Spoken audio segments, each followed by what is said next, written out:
What's going on, people? Welcome back to the No Strings podcast. I am Kojo Anim. Natty Ranx. And this episode, we are joined by my brother, Travis J. Come on. Thanks for having me, guys. It's good to see you. I was about to say good to be here, but yeah. I heard that coming. I was like, I ain't gonna lie. On your own pod? That's crazy. Yeah, I know, man. It is a pleasure. Thank you, Jesus. Must be nice to meet me. Yeah. Wonder what I'm doing for today. Comedian, actor, writer, anything else? You're a dentist? Podcaster. Sports enthusiast. There we go. Influencer? Nah, we ain't gonna do all that. You ain't gonna do all that. Yeah. Actor. Sorry. Yeah. Yeah, we said that. He said Said that. that. Chill out, bro. Alright, bro. Glazing. Welcome to the Echo Chamber podcast, ladies and gentlemen. What's good, bro? Bro. Looking clean? Glad to be here, bro. Come on, man. Shouts out to the man, them. I like the set, bro. Yeah.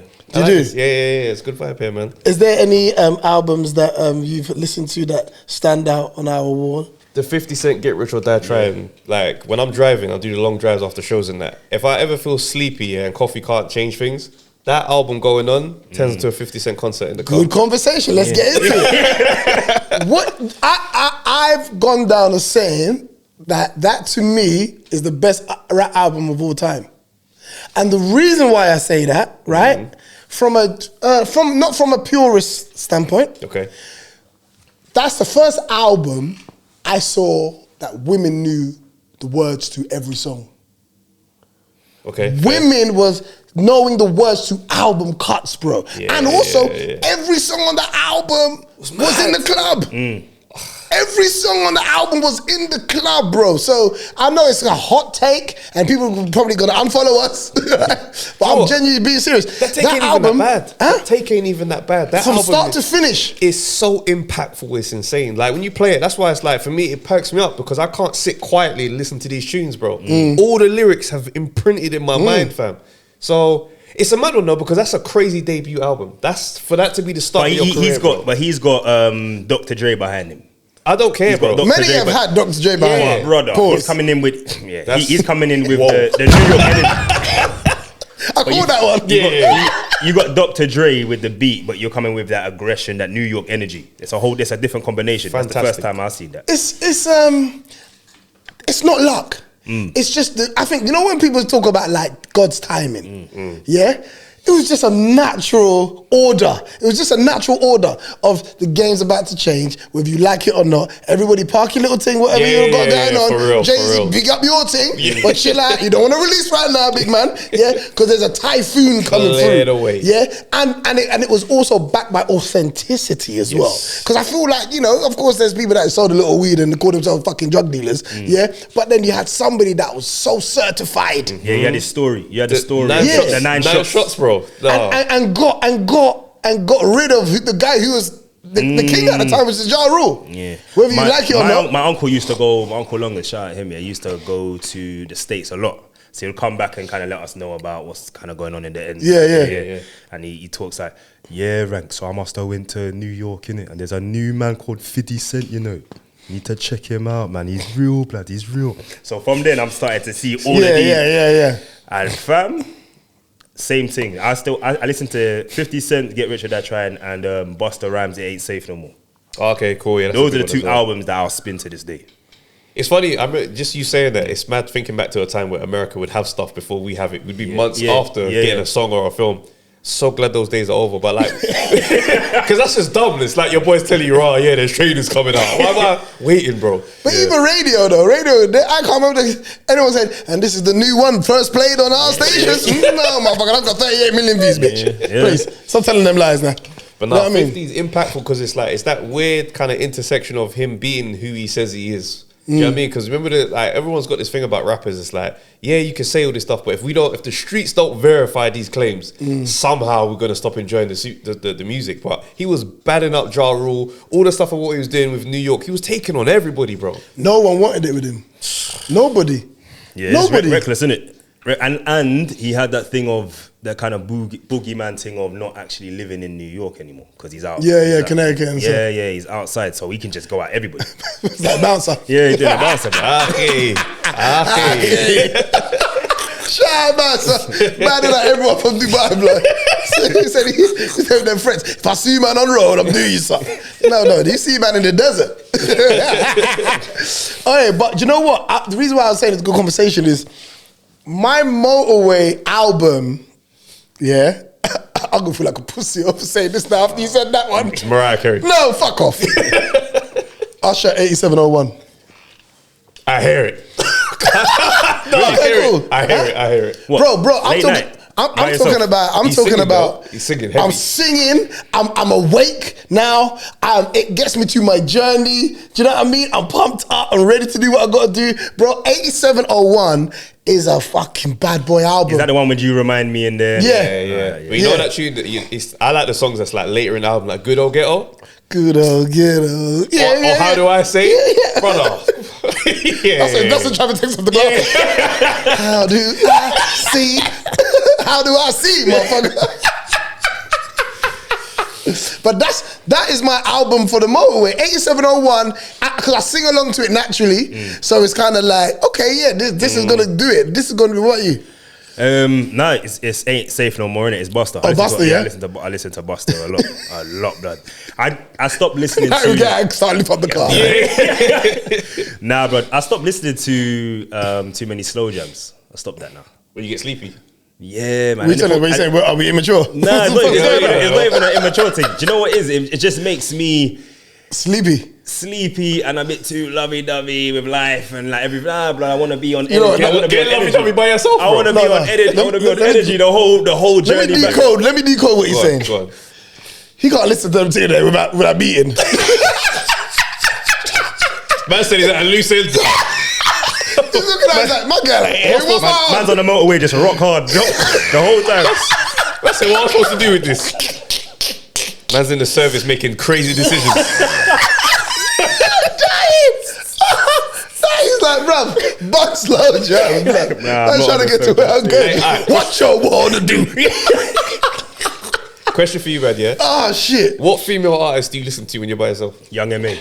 Only lesbians. Like hardcore shit, bro. What's going on over there, blood? Why everything gotta be gym music? Bro, this guy's going mad over there, bro. I don't know. I don't think he goes gym. I think he wakes up hench. No, K1 or KWN and Young M.A. That's the only two women that. What female artists do I listen to? That's the only Like two you don't that- listen to any singers or like. Not anymore, man.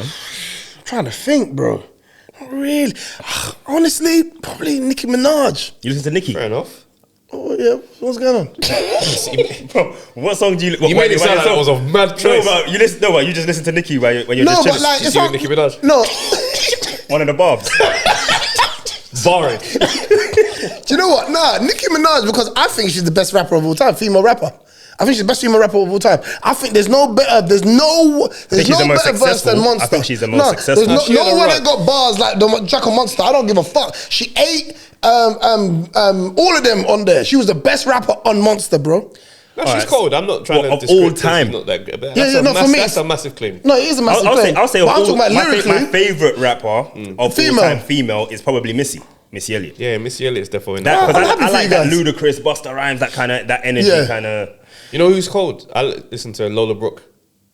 Yeah, Lola's cool. I like her as well. I like her. Got that old school kind of feel. The I voice is mean, listen, mad. let's not get it twisted. Like, I'm talking about somebody who I think is just a little bit more authentic. Yeah, everyone has had help, but I think she's had the least. Do you rate Nicki Cardi? Minaj. Do you rate Cardi? No, come on, listen.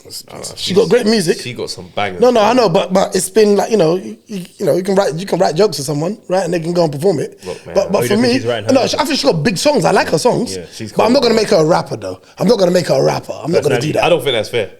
Why? Why not? Because I feel like there's a heavy assist. Why with who? People that write for her. But then people said the same thing about Nicki and Safari. Yeah, Safari was Yeah, but again, I gave the caveat of saying like everyone's had help. And she had Young Money, Lil Wayne, But Drake. but listen to what I'm saying. Because we saw Cardi B's trajectory, we know what she sounded like. Yeah, we got mixtapes of Nicki where she sounded cold. Cardi, when she was with DJ Self, bro, was a mess. There was nothing there, bro. No songs, no nothing. Nothing there.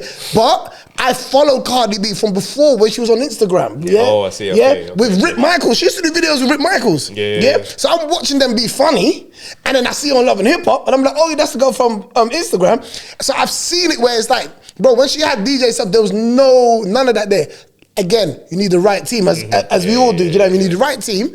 But like for me, I'm never gonna call her a rapper authentically. But she raps. She's cold. She can deliver something that's given to her.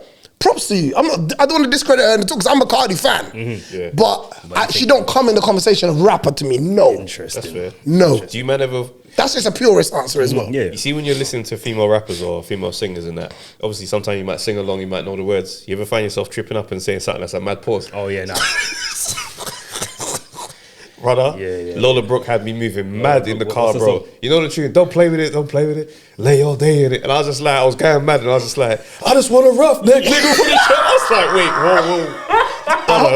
Did you pull over? I had to pull over. Bro, I had to pull over and pull the mirror down. You know the flat down mirror? I had to look at myself and be like, brother, where was you going with that? And if you're by yourself, you just mute it out a little bit. It's just you by yourself going mad, bro. That is Because I went with her energy, matching the energy. I just want to rough the nigga from the jump. Listen, that's why I listen to lesbians, bro. That's what you gotta do, bro. I hear it, bro. Too much, bro. Brother, do you know what it is? When you embarrass yourself in front of you, It's the worst, bro. it lasts longer, because you can't get that out your head. Like, you know what I mean? You can't get that out your head. So you said it comfortably as You well. want to laugh it away with someone. Well, that was mad what man did. Yeah, that was crazy. And now we move on. And your reflection's like, nah, nigga, that was you. Sometimes you got to phone someone. And sometimes when you try and change the word, from a nut to the man to a woman, it doesn't rhyme. No, it doesn't. Like, discombobulated, blood. It's all over the You place. want a roughneck babes? Stop this, bro. They'll ring the same. How'd you read that? Oh, shit. So, anyway, good news. Your series is out. Yeah, man. It's called Rum Punch. That's right. Comedy series. Big up to you on that. You also Thank you, bro. won an award for it as well. Yeah, Do you know what I mean? Which is a big thing. And, you know, especially in this day and age, everyone's working on stuff. Everyone's got things that they're trying to do to get certain stages. Is hard. That's right. You see what I'm trying to say? And anyone that's created anything will tell you that. So, where did this show come from? Where did the idea come from? And what it's about? So first of all, it's a multi-generational family sitcom. You know, it's based in a Caribbean restaurant. My character Marley plays the lead character, and he's basically a boxer. He wants to be a boxer, right? Basically, the situation is, you know, you've got the family restaurant. You almost like, you know, when you've got that preordained life that's just ahead of you. He's quite a rebellious spirit where he's like, I don't want to just be here. Like how everybody's telling me I've got to be here and take over the shop one day. So at 30 years old, he decides, you know what? I want to be a boxer. And it's mad because he tried boxing before, he wasn't good, and now he's trying to pick this thing back up again. And, you know, as much as we touch on boxing, it's not set entirely around boxing. It's family sitcom. And it's, you know, it's funny because obviously I can say all the things, but I got a tweet the other day, somebody listened to it and they were just like, this feels like Desmond's, but in 2025. And that's probably the best kind of feedback I've got because, you know, obviously when you're pitching shows, you're trying to sell an idea, but to kind of hit it and, you know, it be received that way, that's been the best part of the process. So, yeah, man, it's been going well. But at the moment, it's audio, so that's even right. like, to even think about Desmond's, it can feel like that, That's but right. to what it aesthetically looks like. And we live in a world where aesthetics it makes decisions far more than listening. Absolutely. But I think to know if something's truly funny, you got to listen to it first. Yeah. Do you know what I mean? How many characters then are in there? Because obviously if it's all audio at the moment. Yeah, that's right. Is there like a thought process with how many people we're going to put in there so people know and establish? Yeah, absolutely. So I think one of the things I wanted to do was establish the core cast. Do you know what I mean? So you got... Before I start adding people. Yeah, exactly. Because I want to make sure we can stand on our own legs. Do you know what I mean? So you got my mum's character, played by my mum. Eddie Nestor plays my dad in the show. Cara Gray plays my little sister. KG plays my best friend. And that's the immediate family. Do you know what I mean? And from there, it's like, you know, because obviously, naturally, when you start thinking of the idea, you got cameos, people coming to the shop, but I wanted to really establish everybody's voice. Do you know what I mean? Yeah. So writing for that was quite an interesting process. Did you write by yourself or did you write with anyone? So I had a script editor, shouts out to Atlanta Green, and then when we were kind of on I know Atlanta. Yeah. I met her years ago, she's doing poetry. Right, okay. Yeah. She's That's nice. awesome, man. Yeah. And then I also had, when we kind of like on the last touching stages, had Daniel Vitalis join as well. So, but, you know. Danielle. You said Danielle? Danielle Vitalis, yeah. Her father is... Yep. Ishmael. Ishmael. Yeah, with Curtis and this. Yeah, he's an actress. And shout out, she's a brilliant actress. I love that girl. Amazing, bro. Yeah, it's okay, cool. You see, you had a nice little team around you. Nice team around you, man. So it's like, but it's just the solitary confinement of writing, bro. These last few months, I've been in my local Starbucks every day, bro. I know everybody by name. Do you know what I mean? Do you order anything? You have to. We don't have to, but I just don't want to be that brother that's just there. Yeah. You using up the Wi-Fi. You know what I'm saying? All the electricity, man. With the whole setup, laptop plugged in, you just in there. But you know it's bad when you have the setup for the laptop, the thing that goes underneath. Oh, bro. At this point, he's in there, he's like, warm this up from leftovers from yesterday, man. Shut up, man. I'm in there every day. I'm telling you, bro. But I think the writing process for audio has been a really good experience because there's so many gags you can create visually. Yeah. Someone can walk in wearing something funny. With this, you're literally capturing the imagination and you're taking them on a journey. So what this did for my pen has just been... Of course. Yeah, I mean, I couldn't have got this experience writing for TV, no way. So I'm really grateful that it started this way. But a lot of people don't really realise, just as a normal basis, that a lot of sitcoms that made TV started on radio. Yeah. Do you know what I mean? So it's like going through this process, I wasn't even really... like turning my nose up at it or feeling weird about it. I was just like, okay, cool. We're going for a studio sitcom in front of a live audience. Let's go through the steps. Because if we had got because you always believe you're ready for the thing. If we'd got that first, we probably would have met more obstacles and hurdles. Whereas now that was to fall in my lap, we're ready for it. And then you recorded it in front of a live audience. That's right, yeah. As well. What was that experience like? Awesome, man. How much rehearsal went into it before the audience get to hear it? So it was one rehearsal session, and that was more so just to make sure people can read, because reading out loud. Motherfuckers can read, but reading out loud, bro. When the pressure's on, brother, it's a whole nother thing, bro. To get me, it's like, yeah, man. That's people real. be 35 and reading of 6. Do you know what I mean? So, but yeah, was there any of awkwardness in terms of people's reading? Was there something that you wanted and they're like? Do you know what? Not really, you know. Like I kind of was blessed to have the cast I wanted. Do you know what I mean? And it's one of them situations where I think the script read was more so for me. Because I've been in my head with the script. After a while, you start reading thinking, they ain't even funny no more, bro. And then you hear it in the person's voice and you're like, oh, that's a banger. But I think, so we had one rehearsal ahead of time and then one on the day and then we're in front of the audience. But one of the reasons why I really wanted most of the cast to be comedians or people that are good in front of a live audience is because there's going to be magic in the room that I can't write for. Yeah. Do you know what I mean? This script is going to give us 85% of the job. The rest of it, then there's some magic moments that come, do you know what I mean, with my mom and Eddie, KG as well. Like everybody has a moment where it's just off the top. And that's what I didn't want to run away from, man. I feel like a lot of comedies kind of steer away from the studio audience thing because the stakes of comedy are high. But it's just like, we're all stand-up comics. Yeah. This is comfortable operating for us, do you know what I mean? And that's what I wanted to really make. And especially that you do podcasting as well. You're used to people just understanding and storytelling through your words and stuff like that. So this is it. It's a nice transition. This is it. And I think it's one of those ones where it's like, I know the buck falls on me with the script because as much as everyone can improv and do their little bit, this is the script. Yeah. So that's why I was so hard on myself to make sure I didn't miss a beat. I'm like, everything, every page, there needs to be punches and it's got to make. How are you with the like ad-libbing on the script? Like, what kind of director or writer are you? Are you like, did someone direct it? So it'd be one of those things where I kind of double up as a director. Do you know what I mean? Any notes, you know, my producer Jules, and you know, we kind of just work it through. But if I needed to give somebody a note, I'd kind of just take that role. But I think with the ad-libbing thing, it's a weird one because I'm quite cool with it, but I know we've got crazy time constraints.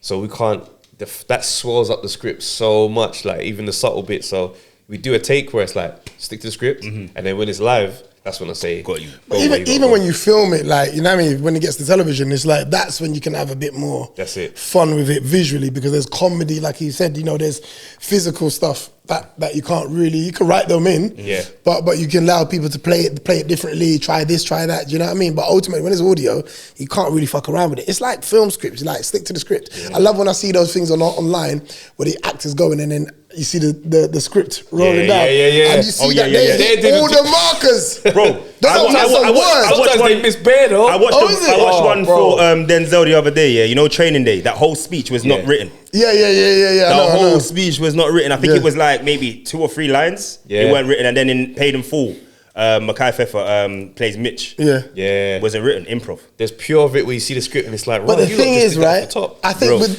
with those moments, people, actors especially, they watch those things and then they think, because it's sort of like a crutch, right? So it's like, oh, they did that, so I don't have to know all my lines. And it's like, that's no, right. you got to know all your lines so you can do that. Thank you, bro. Because some people feel like, oh yeah, I can just wing it. Get the gist. I'm telling you, yeah. And it's like, no, you got to absolutely know it word for word to be able to be trusted to improv. Nah, you've got to know the script. Yeah, So that's what I it's mean. not even just your lines. You got to know everybody. Oh, yeah, of course, of course. Because sometimes you drop a line, and I can help you by giving this information in my line, and then you can just continue. And then that's how they're able to add those bits in. Because I've been on set sometimes, and especially the main actor on the set will have, you know, that kind of authority to say, oh no, I think my character needs this bit. And you know what, the producer or the writer, if they're on set, they might be like, or the director might be like, all right, cool, yeah, put it in. Do you get what I mean? But it kind of just shows how much depth he's putting into that character, innit? So it works. How influential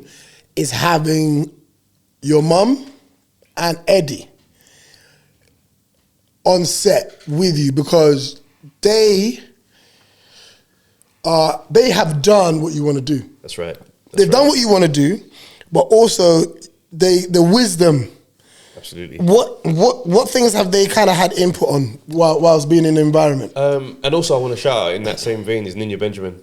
Oh, Ninya. Green and Blondes. Yeah, she on the show as well. On the show as well. Okay, cool. Yeah. Yeah. So I think I like the idea of having that veteran experience, because I feel like in the vein of it being a multi-generational sitcom, it's necessary to have these generations kind of play that. It's like role. the pavement. Absolutely. The Do you know what I mean? solid ground. Yeah. And it's like one thing I've always said is that in this game, with this journey that I'm trying to go on, I'm standing on strong shoulders. So it's like having Eddie or my mum around, just their suggestions. They're hitting a line and sometimes they're hitting stuff and I just didn't see it. And they're just like, would you say this to your mum? Yeah. Do you know what I'm saying? And then my mum would kind of go, well, we do talk like that at home. Do you know what I mean? And it's like there's other elements where it's just like, okay, cool. And it's like, those are the gems in the room that I definitely wanted and I fully embraced. Do you know what I mean? I always make it clear to everybody, throw your suggestions. I want this script to be the best it can be. It's not an ego thing where it's my right and it's my thing. Whatever, do you know what I mean? Let's make this thing strong. So having them around was just invaluable, bro, because, you know, even when we finished recording and we're just sitting and talking and Eddie's talking about his time doing Real McCoy and, you know, he's just, one of the things he said to me is like, it's really inspiring what the new gen are doing. Do you know what I'm saying? And one of the things my mum's always saying is like, a problem in our community is that we don't really reach back to other generations in terms of collaborating efforts. Like when you look at American sitcoms, a lot of the time you see like the funny uncle or the dad that comes in. These men are stand-up comics in their time. But over here, it seems like a fresh face comes through and it's like, all right, the buck started with me. I'm the first one. And it kind of that behavior. And I don't think it's helpful for the scene. So I'm kind of was glad to be able to reach and collaborate with younger and older comics in this process. Look, my controversial take on that is opportunities are given to those who close the door behind them. So when you are in a position, people really think that they believe it. Do you know what I mean? Like, and not in a sense of like, you shouldn't have confidence in yourself. But some people get so gassed, that they think, no, they believe that, I belong here. And I tell you when I know, the biggest indicator that I know you don't believe that you belong here, is because you ain't bring no one with experience. There's no experience in this. Yeah, there's no experience in this. Yeah, so for me, it's like, okay, the best example I'll give you, which I was fortunate enough and blessed enough to be part of, that really, I kind of always had that knowledge anyway, but I really kind of just saw it play out when I did Wild and Out. Yeah. Nick Cannon understood that in order for the show to be as long as it is going for, years and years and years, past 10 years, I've got to bring people better than me. I've got to bring people before me. I've got to bring people that understand what it takes, because they're going to be the reason why I get a season 2. Absolutely. If I go off of, I'm the man right now, I'm the hype, everyone's following me, it's my thing, I'm the man, and I don't put wisdom in this stew that I'm cooking, you ain't gonna get a season 2. And now, you know what you've done? you fucked it up for everyone else. That is facts. Yeah, you fucked it up for everyone else. I feel like me and your mum have had a very similar journey.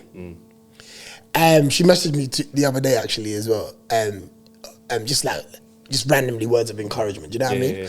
But I feel like what's happening in front of my eyes anyway, because I know a little bit more than most, is everything that your mother's gone through, she's witnessing it come through you. Do you see what I'm trying to say? This as well too. Yeah? She's seeing it come through you. Yeah?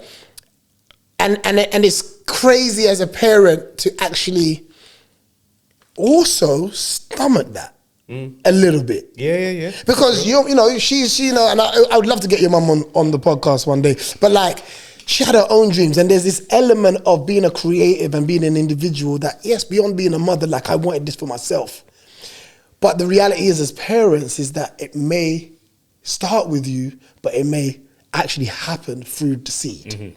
Yeah. Do you see what I'm trying to say? And it's one of the dopest things, to have a mother who was in the game at a very high level and took all the scars and the whippings and the lashings and all the other stuff. But then to come full circle and be involved in her son's project. Do you know what I mean? Like, I don't know I don't know if that's ever happened, to be honest. It probably has, I don't know. But like to watch it on the outside, it's so dope to me. And I watch it because I'm critical of everything. Yeah. And I watch that and I'm like, Travis is playing the ace here. He understands the wisdom. He needs wisdom. Like when Nick Cannon had wisdom on his show, he had people that were funnier than him, but it's his name on the title. This isn't my name on the title. I need people who are funnier than me. I need people who are better than me. I need people that can write better than me. I need everyone here needs to be better than me. Yeah. You're making but it it's all my name on there, and I'm gonna get another show because I've got the right ingredients. And I watch you. You got wisdom on there. When you got wisdom on there, and you throw youth on it. Like you said, it's multi-generational. That's right. Everybody can understand it. Do you know what I mean? And it's written honestly. Yeah. Do you see what I'm trying to say?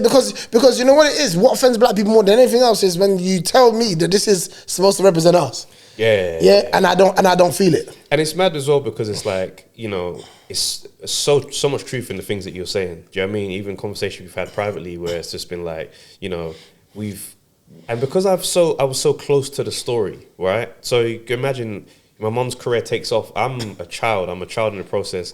I'm in the green rooms. I'm backstage at the show. I've been around the game pretty much my whole life. I just never acknowledged it as something I wanted to do, but it was the backdrop of my whole kind of childhood and that.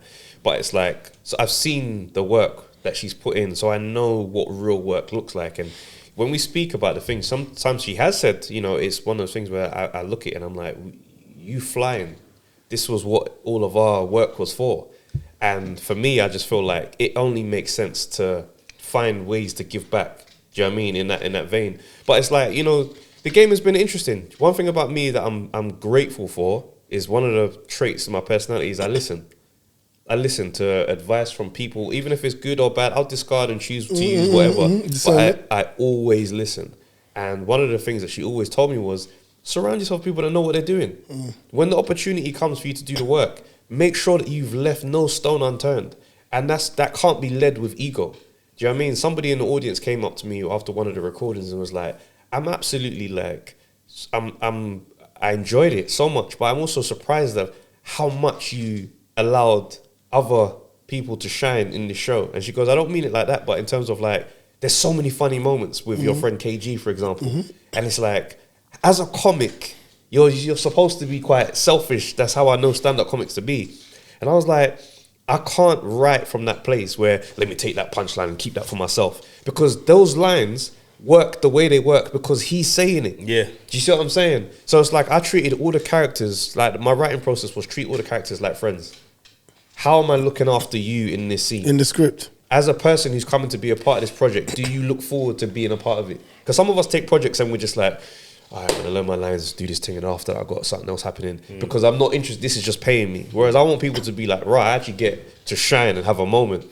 And that's what I wanted to put forward. Do you know what I mean? But like on a cultural level, in terms of like surrounding yourself, I don't feel insecure about my work and the stuff I do. I know I've put in the shift, bro. 16 and a half years in this game at this point. I'm comfortable being who I am. God damn. You know what I'm saying? 16. Brother, In a minute. What was you must feel. Because I remember. You must feel like that. Yeah. When I was first introduced to you, was it on your tour? On the tour, yeah. Oh, yeah. And bro, like the growth has been mad. Yeah, the growth bro. has been mad, innit? Like I remember, I know you had your set on there. Bro, obviously I'm watching the same kind of show. You change bits. That's the thing I like about both of you as comedians. You may do a similar set, but you always make it fresh for the new audience. And I was like, this is funny because you're talking about some stuff to do with like the news and the riots and stuff like that. It represented a lot. So kind of like going on your journey and kind of how you kind of got to this point. What was like your first kind of moments in comedy where you said, yeah, you know what, I'm funny. I can kind of definitely make a living doing this. Like, what was that first opportunity and joke? Making a living. Yeah. Okay, so I think when I believed I had a place in this thing was after I did my first one-man show. This was 5 years. Dalston. The Arcola Theatre. And that was the first time I really publicly spoke about being my mum being my mum. Because I kept it quite low-key up until then. It was just, you don't see my name and immediately think of Angie Lamar. It's separate, you know what I mean? But that one, she directed the show and she was hosting it. So that was me believing that, okay, I can stand next to you as a comic. Yeah. This is the night that it's going to happen. And I think it was after that night, I started to believe this is a career for me.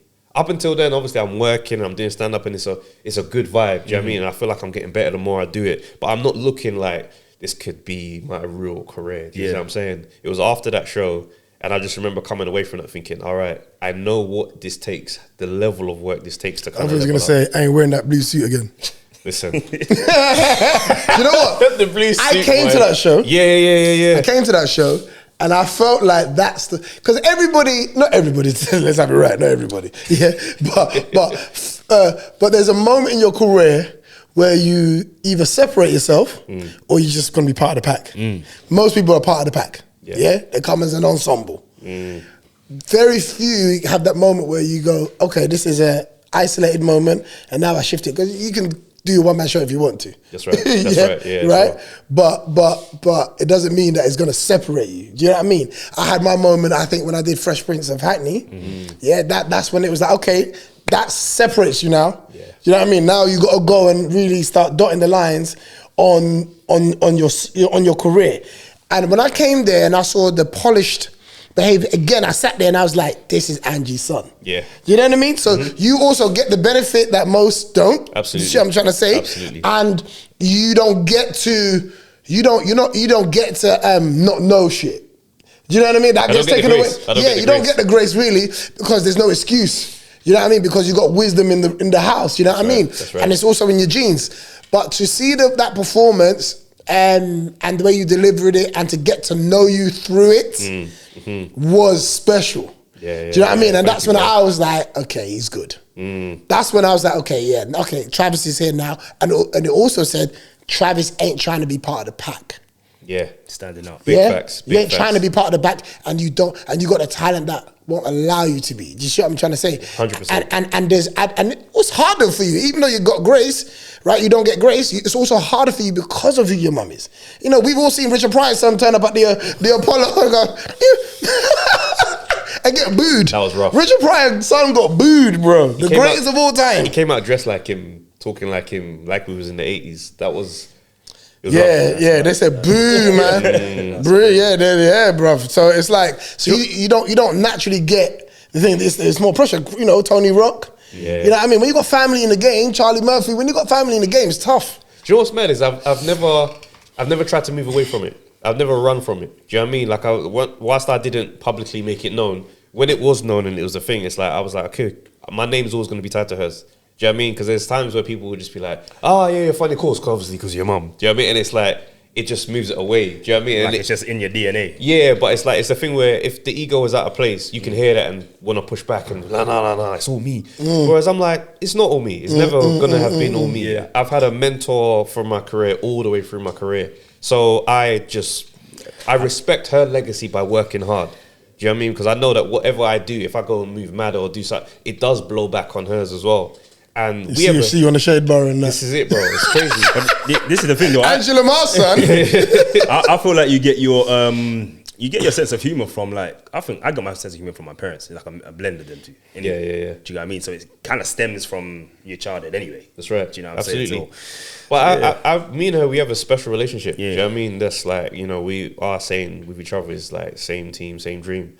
Do you know what I mean? And it's like, I've seen her career up close. I've seen the knockbacks. I've seen the blocks. I know names and faces. Like, I've seen it up close for real. And I've seen what she's gone through. So it's like being able to even be in a position where I can offer a role in the sitcom after everything that our family's gone through, losing our grandma, like my granddad not too long ago. Like, it's been rough. Do you know what I mean? The timing of this was mad. Like, we're doing the table read and grandma's in hospital and we don't know that she has a few days left, but we're, okay, let's do this. And then we'll deal with that, and then everything will be all right. And then we get to spend time with grandma, and then grandma passes away. We've got the recording next week, and it's like that was you don't register that something big and colossal is happening around you, while something big and colossal is right in front of you. It was only when it was my mum's birthday, Eddie Nestor was there, and he did a speech, and he's like, "Seeing what you lot have gone through is testament to the show must go on in a way that I've never seen up close," and the weight of going into the record, but it's like, I'm grieving my grandma, but we're here because this is the moment that we've been working towards. what's that process like? Is this like a release? Is this something that you kind of use the energy into the project? Are you kind of like using it to escape how you're feeling outside of? It was a nice distraction. Yeah. But it was compartmentalization in a way I've never experienced before. Right. Because we've had, obviously as comics, we have stuff going on in our personal life, but we hit the stage and it's like, hey, what's up, guys? Whereas that time around, it was like, I'm struggling to get into gear. Yeah, it's like, yeah. Come out, and it's just like the project. We got to make sure that we hold it together. What is your kind of regime or ritual when you're kind of about to go on stage or you're about to perform or something like that? Is there anything that you do? Is it like no phones for that hour before you go on stage? Like what is it? Boxing has had a massive impact on my life. Yeah. So I shadow box before going on for some reason. And still loses. Losing on points to the shadow is crazy. Split decision. But it's like, I'm cut. Don't stop it, ref. You know it's real when you take it frozen back. the towel, you know. I'm like, I can still go, bro. I'm good, bro. Yeah. So, yeah. Oh shit! Do you know what? Yeah, it makes me think like I was watching it again the other day. My 4 siblings and a funeral, right? Sorry, bro. And I'm just thinking about him on a stand-up with other comedians, and man's just. yes, some of us don't need to go. but yeah, it's like I understand what you're saying. Like obviously, I lost my mum in it. Yeah. And as devastated as I was, and I still was dealing with a lot to do with that, it was the most free I've ever felt up until that moment of being honest. Being honest. Like, my story is wild. Yeah? Being honest. To the point where family were upset about the honesty. Okay, yeah. Right? And sometimes you've got to go there because people don't understand that it's your story. Your story. Sure. And my book's written, and everything's in my book. Absolutely everything is in my book. I've written it down, it's done. Is Natty in there? Nah. Fuck you. Nah.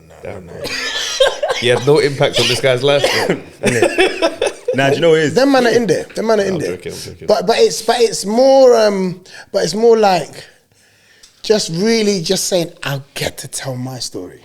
Even when I spoke to my mum about writing my book, there were certain things that she didn't want me to put in there because she hasn't forgiven herself.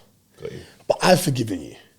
Do you see what I'm trying to say? And I think being around Chappelle, you've been around him, being around Kevin, reading Kevin's book, being around the people that I've been around, it's important that you understand that,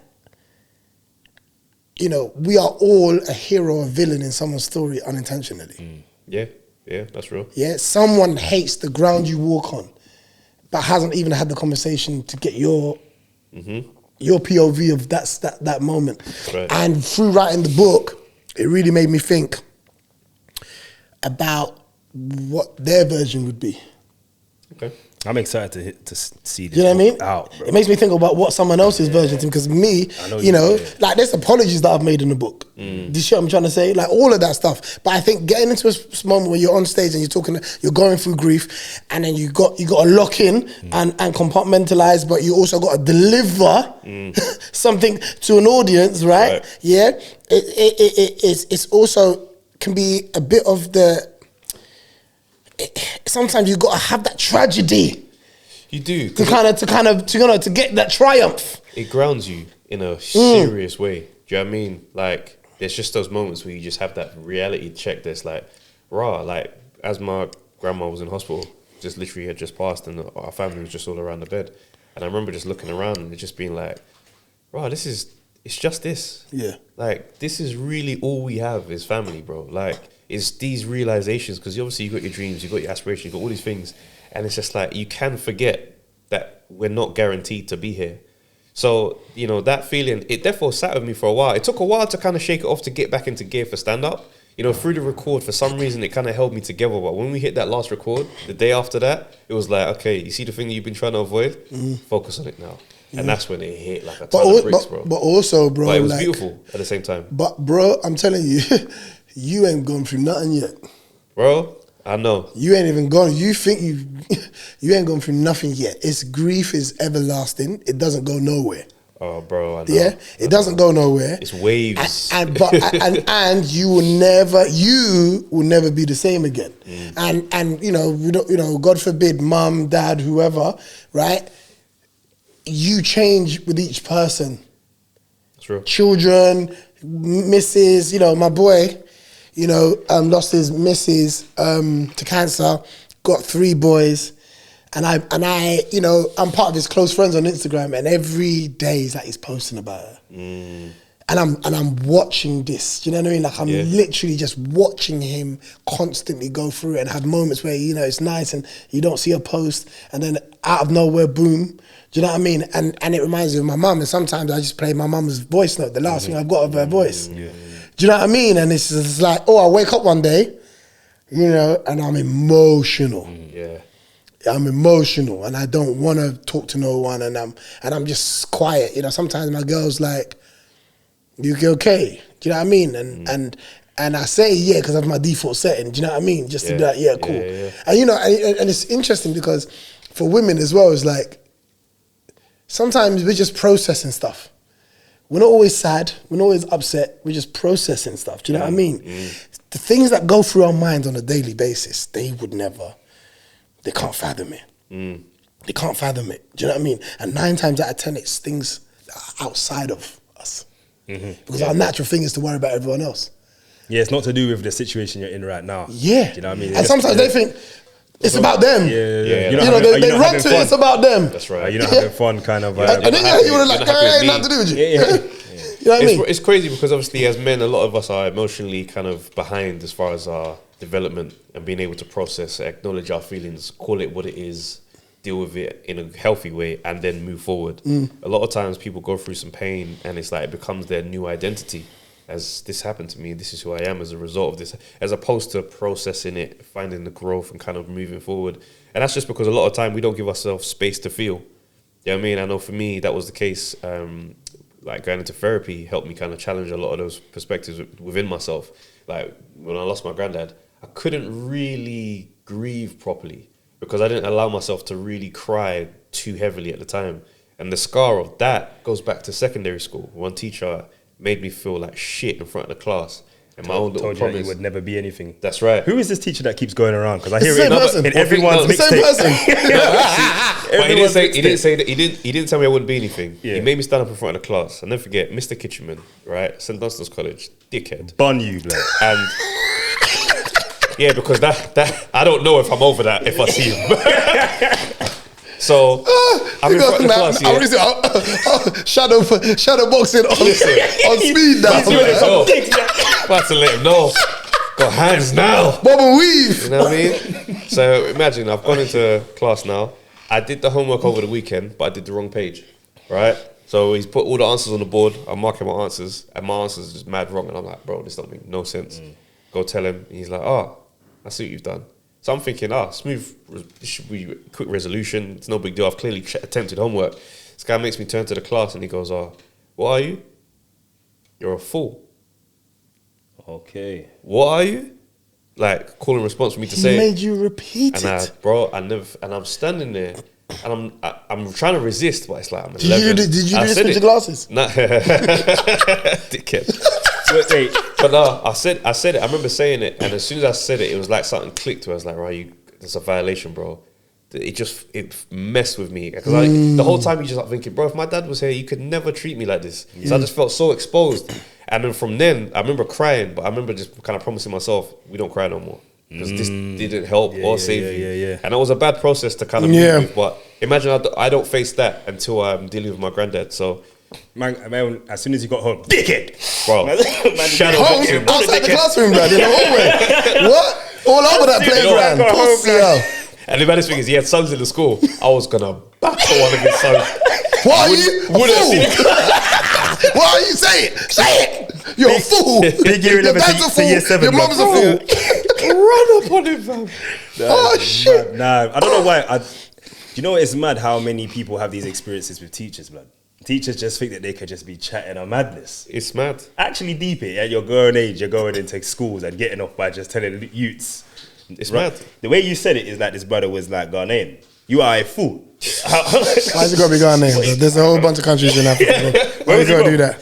It's a white guy, bro. Oh, white guy? Yeah. Budding, blood. He's Bayesian. But anyway, that's man, what he was. bro, you're doing big things now, man. I see you on Supacell recently as well. Thank you, bro. How's that going, man? You know, he's changed, bro. I'm seeing the Tom Ford glasses. I'm seeing the beard's almost connecting, bro. Hey, that's never gonna connect, bro. Just enjoy I see the ego. You know how big the ego is now? Yeah. He turned his glasses so he can see inside himself. Blood. You can't even see what's ahead of him, blood. He said, I want to see me, motherfucker. These are mirrors, actually. So. I don't really know where you guys are. Just Yo, so Supacell's super dope. Big up, shout out to Ratman as well, and Nadine. You know what I mean? Like all the people that I've seen that have started from humble beginnings, but also more so you, because you have come from the comedy side of things. You know what I mean? So what was the process of getting the role? And also you and Eric's dynamic is cold, man. And Eric's my guy. You get me? Shout out Lamar. Eric, and it's what's funny, off camera, because he's known for serious characters, proper intense. That brother, he's a joker, though. Hilarious. Yeah, he's a joker, man. We had so much fun on set, man. Yeah. But the process was just wicked, man. I remember I bumped into Ratman just on a random. Maybe we did Comedy Central Drunk Histories, and he was hosting it, and I was saying to him, I was like, bro, I'm really taking the acting thing seriously. Because away from stand up, like I've never treated it like I've got to do one thing. So I was doing acting classes. I was doing like Morley College. I was just taking a course and just doing back-to-back courses and just really working close with the tutor there and just upping my game. And I remember saying to Ratman, I was like, yo, bro, I'm really trying to get into the acting space. I was like, whatever you got, do you know what I mean? Just whatever. Yeah. So it must be a year and a half later, auditions are going around for Supacell. And I got the audition, going through, made it to the recall stage. And I remember just seeing him in the room. And you know, when the recall stage is, when you do the self-tape is just you in your house, everything's comfortable. But the recall is someone in there and he's watching and they're looking for what they're looking for. And it was 4 scenes. Out of the 3 scenes, I had them down. I was like, cool. It was like one take. All right, cool. Let's move to the next. And that could even be a good thing or a bad thing. Yeah. But I felt like I was in a good flow. The last one, there's a scene in there and I was getting close to the mark where he was like, Trav, I need you to get this in front of me, bro. Like, I don't... He said that to you? Yeah, he's like, he goes, it's not quite there. He's giving me more notes. And I'm going for it in probably like 6 takes. And I'm in my head now, I'm getting rattled because I'm thinking, I really felt this like is the audition? Yeah, this is the recall audition. And we get to the last one. I hit the take in the room. And he's like, all right, cool. And I don't know what that means when I'm leaving. But I'm like, do you know what? I've given everything. Do you know what I mean? But also notes is always a good thing. Oh, bro, being able to take a note. But fuck taking a note. Being given a note. Oh, yeah. Being given a note is way more positive than, okay, thank you. Yeah. We've seen everything we need to. Exactly. We spoke about that. Be in touch. Let me get this on. That's enough. That's where you know you... And when they tell you where your stuff is, your coat's over there. Your jackets and jeans. And Thanks for coming in anyway, man. Yeah, take your talent. Your talent is just over there. Take that with you. Nice meeting you. What's it like it's to mad. work with Ratman? No, but before we get into that, what was it like when you got the call, when you got the pot? Brother. So what was you doing? I was doing a run of Soho theatre shows that week, yeah, and that night was press night. I came. Yes. Pause. I'm always there, man. bro. Fuck. I said I came. The fuck. Yo. So I get the call. Sorry, blood. That's a mad pause. That's romantic. So I'm just there, yeah. Bun up. Brimstone on that one, did they? All right, go on. Funny. Yeah, so press night, we did the you know, you got like the night before press night. It's just like a warm up. I'm going through my notes for the show. I get the message from on Insta. He DMs me. He goes, "Yo, what's your number?" So I'm like, "See, why is he leaving his number though?" So I sent him the number. He phones me up. Yo, Trav, you got the role, man. Brother, I'm gassed. And I'm also like, right, that's what your voice sounds like on the phone. You know what I mean? You pick up random details. Yeah, high pitch voice. Yeah, I'm gassed, bro. So he's like, yeah, man. He goes, and I was like, bro, thank you so much. He goes, don't thank me, bro, because I was not giving this to you, fam. You earned it, bro. He goes, you beat some serious actors for this thing. I was like, raw, bro, gassed. Now, imagine, I'm looking forward to this press day for months, you know? Nah, I just don't care, bro. I could have just gone home. Man. That'd have been me. Yeah. But nah, I was amped, bro. I had a great gig, and I think it was off the back of the fact that I just felt like other stuff's happening. Yeah. Do you know what I mean? You don't really know. I don't have to be here right now, innit? Yeah. But it was beautiful, man. Man would have left the show halfway. You know what I'm saying? Anyway, that's my time. 25 minutes in. Man just taking off their jacket, you know, like. But no, working Ratman, to your question, awesome, bro. Awesome. Ratman is a serious operator, man, but he's relaxed though. Do you know what I mean? The minute your vision is aligned with what he's looking for, he's the most chilled guy to operate with. But I think being around him also helped me as a writer as well, because I'm feeling my way through the script whilst I'm writing Rum Punch, and I'm seeing the authenticity in the show. Yeah, I mean, as authentic as a superhero show can be, but capturing South London in the way that he did, and the fact that you staying true to yourself and the story you want to tell, that was inspiring for me. Whilst I'm in the middle of writing Rum Punch, where I'm just like, this is my world from my thoughts. So just sitting down, I remember conversations I was having with him. He probably won't even recall that I'm just there. Like I say, I like to listen. When I ask people about their process, I just let them go. Do you know what I mean? He probably didn't realize I'm there making notes and taking down the gems, but yeah, man, working with him was a very insightful, really inspiring experience. Yeah, I mean, I've known Ratman for so long that I remember him. You know, he wanted to act as well. Yeah. And you know, I remember seeing him on the train one time, and he was like, "Bruv, man, what's going on with these rom-coms, bruv?" Like, and I remember I said to him, I said, "Bruv," I said, "Are you writing them?" He said, "Are you writing them?" Do you know what I mean? Because I remember wanting. I said, like, you know, where's all the sitcoms? Why come black people don't have this is at the BBC. I'm saying this, yeah? And then the woman says to me, "Yeah, okay, what were you written?" That's the first time in my whole career someone shut me up, bro. And I don't like being shut up. But I don't like not having an answer to someone's question, bro. That's one thing about me. I don't like it. And that's kind of what I remember saying to him on the train. And to see what he's done, to see what he's gone on, to get the opportunity to even, you know, with the Javan and them, not with the... and again, humble. Some people won't do YouTube. Some people will not do YouTube. They're waiting they want to jump straight out the window and do Avatar, bro. You understand what I'm trying to say? And it's like, humble yourself. Take what's on offer and build. Put the first brick down. Can you even do YouTube? Because it's like, you know what's funny, yeah? Is when people go, I don't rate that girl. Okay, see that girl you don't rate? Could you get her though? Do you understand what I'm trying to say? You can't even get the girl you don't rate. So, and that's real though. People laugh at some people, but could you even get her? Do you think she should say yes to you? This girl that you don't rate like that. So it's like this opportunity to use YouTube, and again, he's another example of a seed, bro. That's right. Do you know what I mean? And sometimes you gotta have enough rejection to kind of say fuck it. I think fuck it has delivered some of the best things we've ever seen on this planet. When someone just got to a place where like, fuck it, man, I'm gonna do me.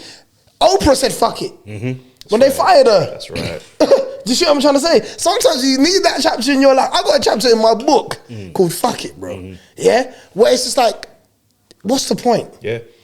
What's the point begging? Do you know what I mean? Like, no, I'm just gonna go and build my own table then. Do you know what I mean? What's been your fuck it moment? And I'll tell you one of mine. I was working, you know, I used to work bare jobs. You know, you see me in vans and all these kind of things, yeah?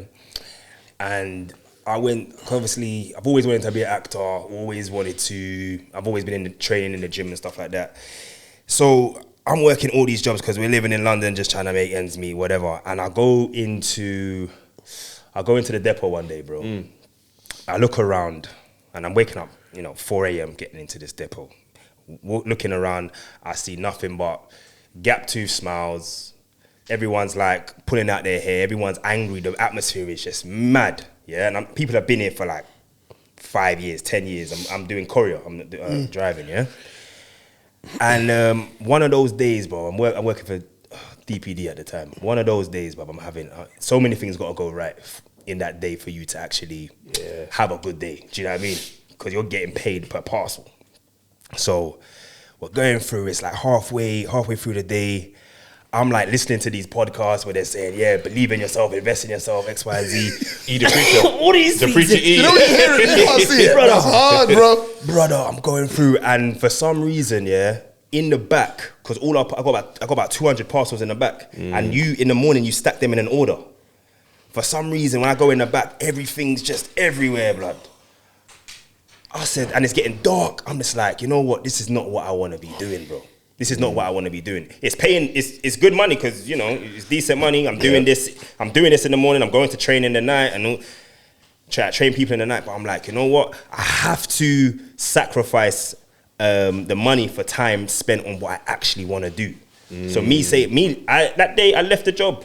I left the job. I called the guy. I said, yo, listen, today is my last day. I'm gonna finish this route. Today is my last day. Fuck it moment. And I literally, from that day, bruv, I've actually put all my time and energy into things that will feed me in the future, bro, and not just living for right now, innit? And it's a scary jump because, you go through a point where you have to, go be a bit quiet for a little while. Build yourself up, do you know what I mean? You're doing self-tapes, you're doing this, you're building up your client base, and you're kind of starting from scratch in this element, and you're out of your safe zone. But you just realize that this life that you're living right now, you're feeling a bit anxious about where the trajectory is. Do you know what I'm saying? So that was like a moment for me, bro. What's like a moment for you where you're like, yeah, man, fuck it, I'm gonna just go and pursue things? I think going full time, stand up and quitting my 9 to 5 was massive. What was you doing? I was working in Casio doing customer service, and for me, I always like to keep a low profile job where I could just come in, do my job. People don't see me. Yeah. You know what I'm saying? Like, just don't talk too much. You don't know I'm a comedian. I just keep it chill and just be vibe. That's what you said. I don't like to do small talk. Yeah, I don't do the small talk, bro. What do you do on the weekend? And it's like I was successful for a while, but then the overlap started to take place where people would go out and see you. I remember, so we did the show You Got Jokes, and they had it. They played him. You was on it as well. Yeah. Right. And that show, I had my agent, who's now my manager, coming to see me perform to try and get that to happen. My son is on the way, right? I think the due date was like maybe 5 months from then. I'm like, all right, I don't know what this is going to look like, but I got to make sure I get signed now. Because when you're starting to hit the point of your career where it's like, I can't just keep doing these same shows. We're in this weird cycle of the same shows over and over again. Like, there's no way into anything else. I just couldn't. So it's like the agent is like more in the mainstream space. So for me, this feels like, Is this your first one? my first manager, yeah. And I'm like, this is going to be something else. This has to happen. Baby, on the way, the pressure's mad for me right now. So I remember doing the show. It goes really well. Next day, I'm at work. And that's when the worlds collided because the girl from the marketing team went to the show. Right. Comes to my desk, and bear in mind, my persona at work is just chill, just doing my thing, listen to pods. Comes over, oh my gosh, I saw you last night, and I'm looking at her like, shut up, shut up, wrong black guy. shut up, dog. And she's like, you are hilarious. So I get up quickly, and I'm like, try me. I'm like, yeah, let's go talk outside.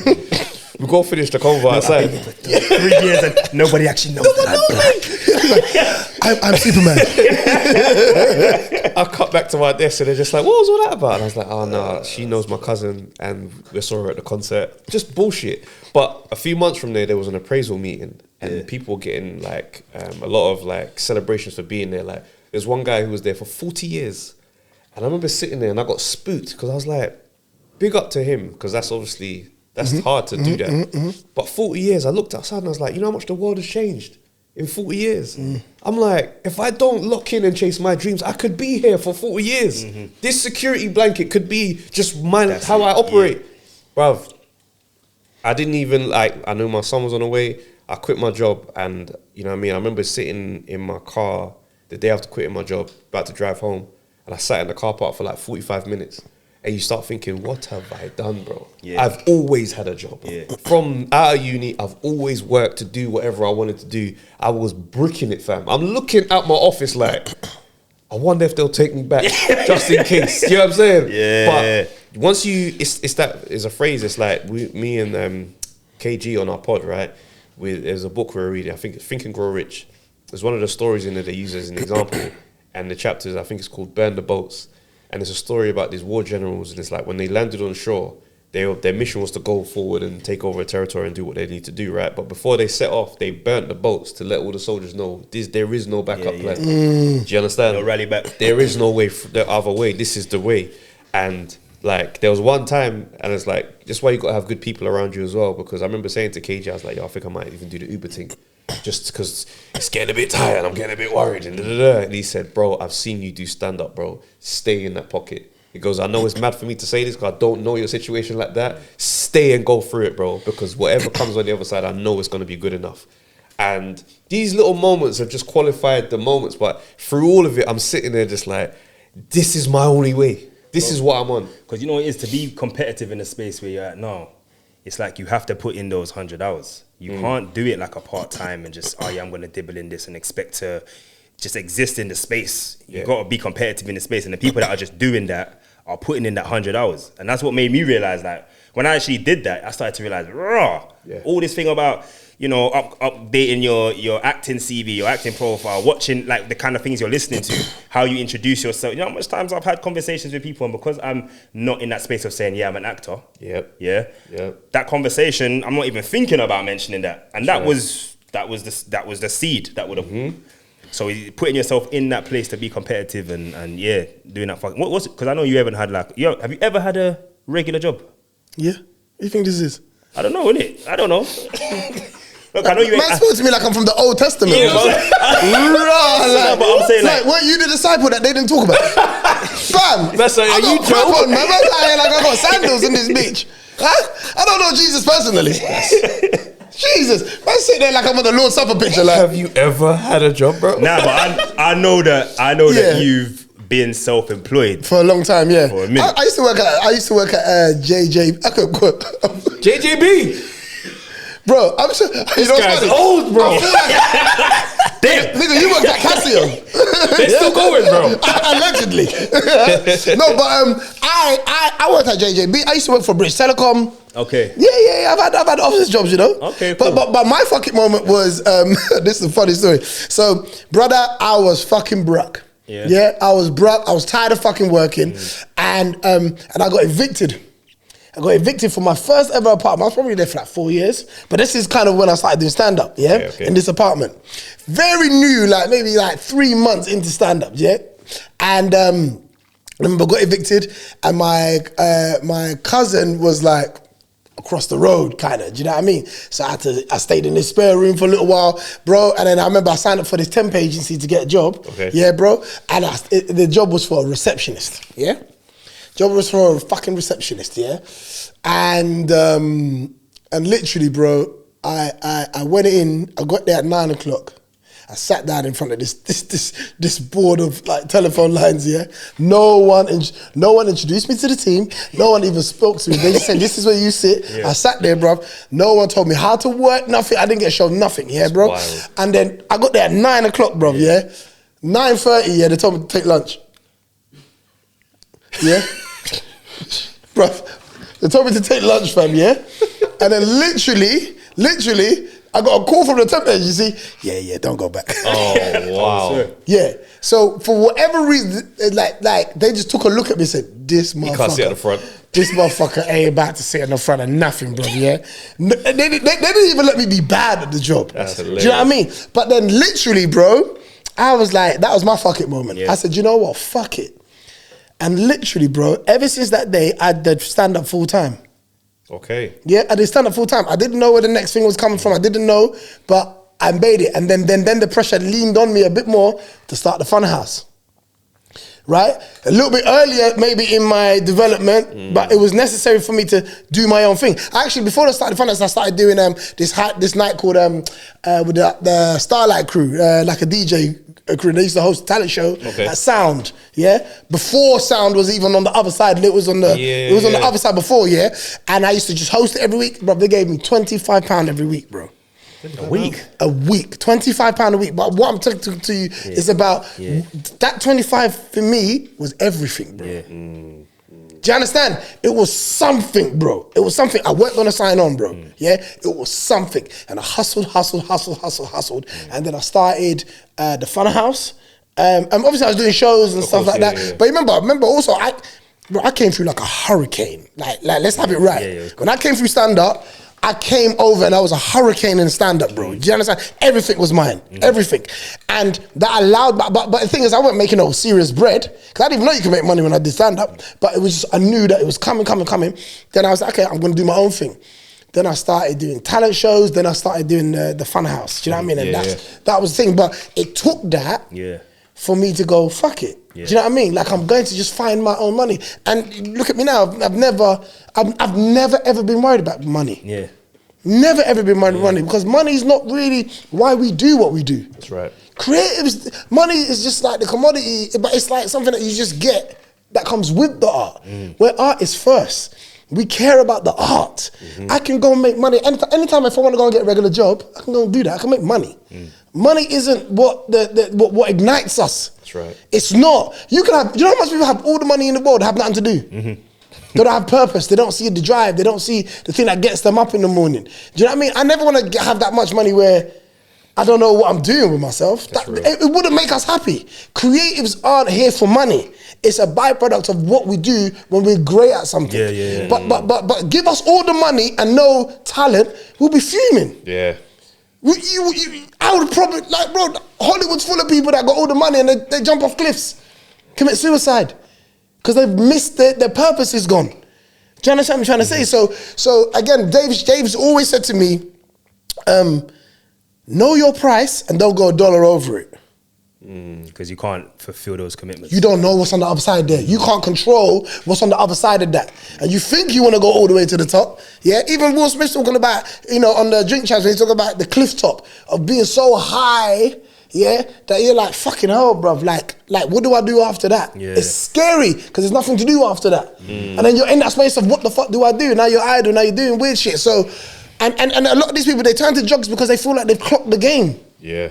Now it's like, I've done all of this. Now what's left to do? Oh, let me try this. And then you get into other territories. And this is also on the other side of the dollar that you go over. It's an interesting thing as well, because I think there's that journey in life where it's like, it is for you, you're focusing on yourself, you're trying to develop, but then there's that turning point where suddenly it becomes about others as well. Yeah. Do you know what I mean? And I think sometimes people miss that part of it. And that is kind of self-defeating, because you can only make yourself so happy with these things. Yeah. Do you know what I mean? But then the joy that comes from helping others is the rest of the part of the journey. Yeah. Do you know what I mean? Because I think, like, even as I've got older, do you know what I mean? I've mentioned being in the space for a while. My perspective on my role in the game is changing now. Especially when I meet younger comics and they hover and just want to ask a question, and I'm like, making yourself available for that conversation is a part of the process. Do you know what I'm saying? Talking to the young and just giving some time to people on their way up. That's why it's like, I remember going to the Funhouse a few months before even thinking about being a stand-up comic. But I just knew, being in the room, I was like, yo, this is cold still. First time I was like, it was fun. Let's all go, bring the man in. And I started going by myself. I'm sitting there. And now I'm not really watching the show to laugh. I'm studying everybody's voice and who's different. And I remember it was a comic that died on stage at the time. And I remember just looking at it. As I'm seeing it play out, I'm getting mad on his behalf to the audience. I'm almost like taking the side of the comic, like, don't let them win. Let's go, bro. And that's when I realized the seed was planted. But I think it's that thing of being around the game and, like, being able to kind of get in touch with yourself and, reach out and get a spot. You start to see that this is what keeps the ecosystem going. And it's like, it's the lifeblood of the game. It's the reach back. It's always the reach back. Like, even working on the sitcom, Joseph Charm. I remember meeting Joseph Charm. He's like massive following online now, but I remember meeting him at one of your shows. and he's just like, "Yo, bro," this young voice, and the way he approached me, it reminded me of me how I used to talk to older comics. And I just had that moment of being like, "Bro, I'm the OG now." Like, man's unk now, you innit? know what I'm saying? But to be able to kind of like have him in a sitcom, I'm like, these are the parts that are the next stage. Do you know what I mean? I think the fulfillment gets different. Yeah, man. Listen, man. We got. Do you want to do the questions? Yeah. You want to do the questions? Yeah. All right, cool. So we got some random questions. Okay, cool. We're gonna fire at you and try and answer them as quickly as possible. Yeah. All right. I'll go first. Yep. Do uncomfortable situations bring the best or worst out of you? I say the best.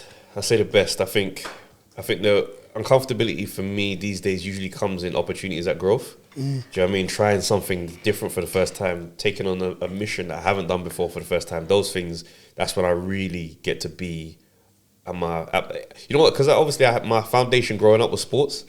And sporting environments like that, playing in a big tournament, those will bring out the best. And that's the closest I get to having that space again. So, yeah, absolutely. Yeah, cool. Cold. What is your rich life? What's my rich life? What does it look like? What does your rich life look like? Like you being rich, what is riches to you? What's rich? Riches to me? Oh, man. I say I don't have a number in my head when I think of money, but I think money's not an issue to me in anything I want to do. Family's good, and I'm actively creating all the projects involving, contributing to the ecosystem being more fruitful. Okay, cool. Nice. What makes you most angry about society? Oh, I think this new rage baiting online culture that I see people in a sheep-like fashion buy into.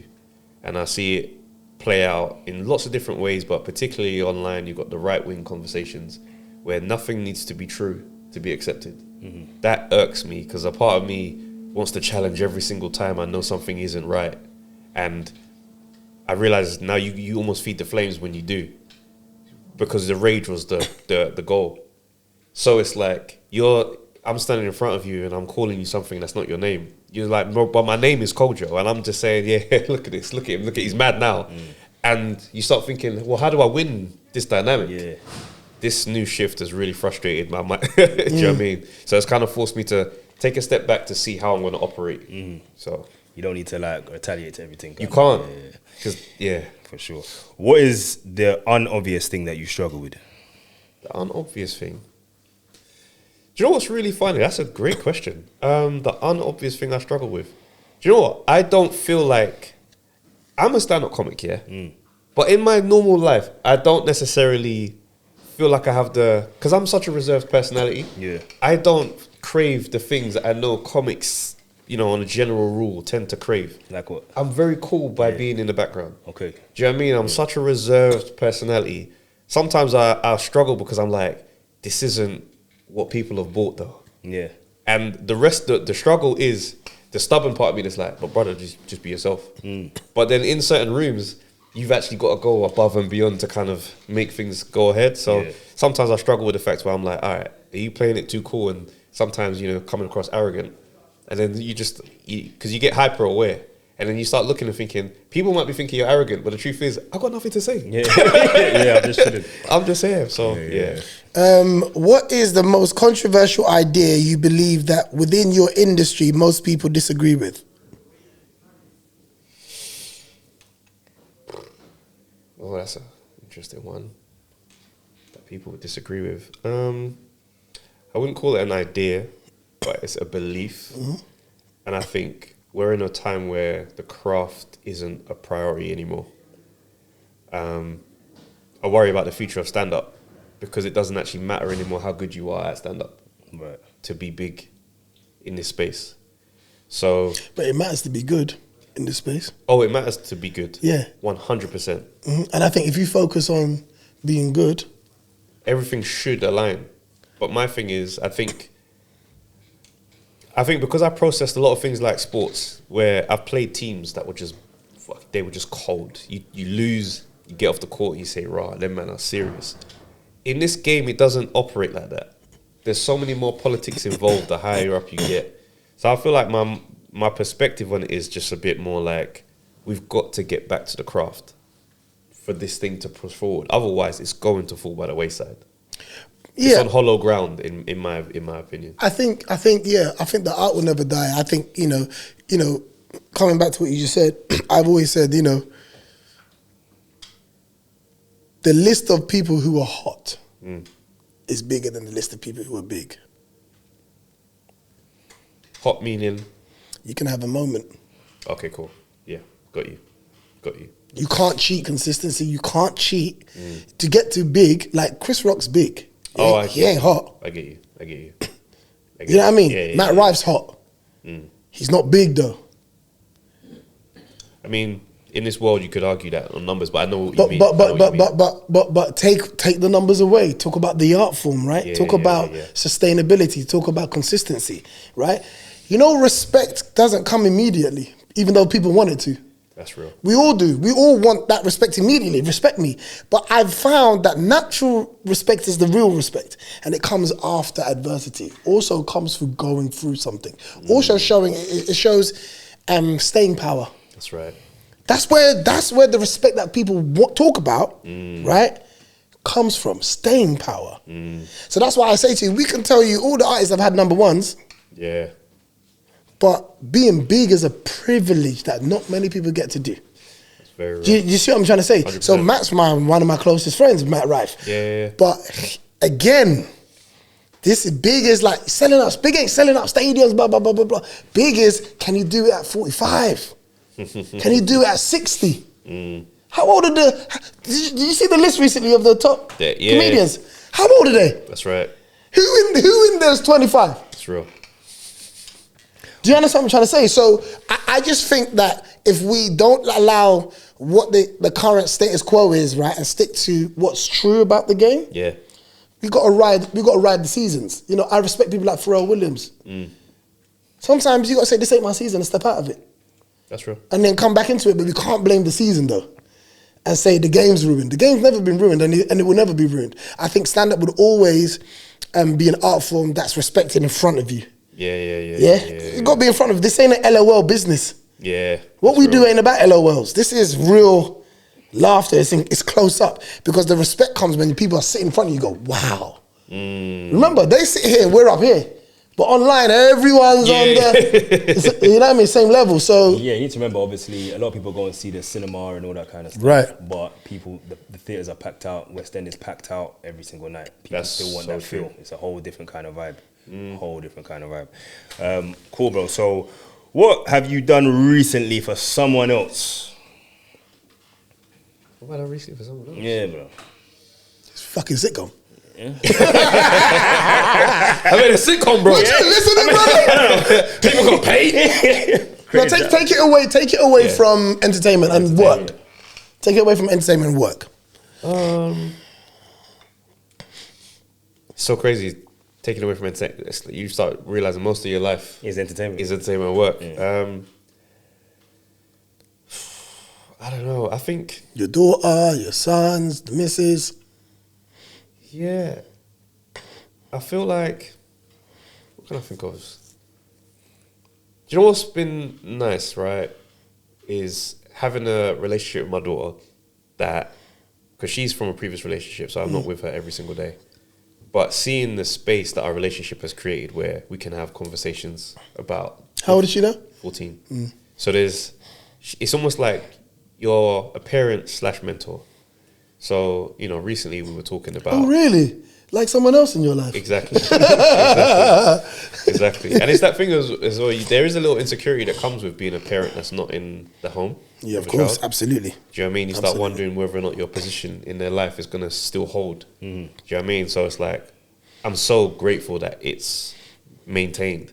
But I noticed that she's able to have conversations with me that are a little bit easier to have with me than at home with her mum and her stepdad. And I won't get into the details of the conversation, but being able to give advice from that space, I just remember getting to the end of that conversation and being like, I'm so glad we have this channel of communication because some people would love to have it and they don't know that their child wants to talk to them. And I think it was just at the end of the conversation, we often talk when we drive, right? I'm that parent every conversation is going to lead to a lecture of some kind. But it was just after it, and I think it must have been like last time I took her home, and I just remember just thinking, wow, like this is a proper blessing. So yeah, that conversation there is definitely the moment that comes to mind for me, bro. Well, listen, man, it's been a pleasure having you on this episode. Thank you for pulling up. Thank Always you, bro. welcome whenever you got something to promote. Come on. Where can they catch your show? Yes, BBC Sounds, search Rum Punch, and you'll get the full episodes there. By the time you hear this, the whole series would have been out, so you can listen to it all in a row. Final episode, which you'll know now, we got Maxi Priest made a cameo appearance in the series. Sick. So I was gassed by that. Do you know what I mean? The sitcom set in Lewisham, and he's a Lewisham legend. So it came together nicely, man. So yeah. Listen, brother, continue to be great, man. Appreciate Yeah? you guys. Yeah, my guy. All right, guys, man, that's been another episode of the No Strings Pod. I am Kojo Anim, Natty Ranx. and we see you guys on the next one, man. Peace.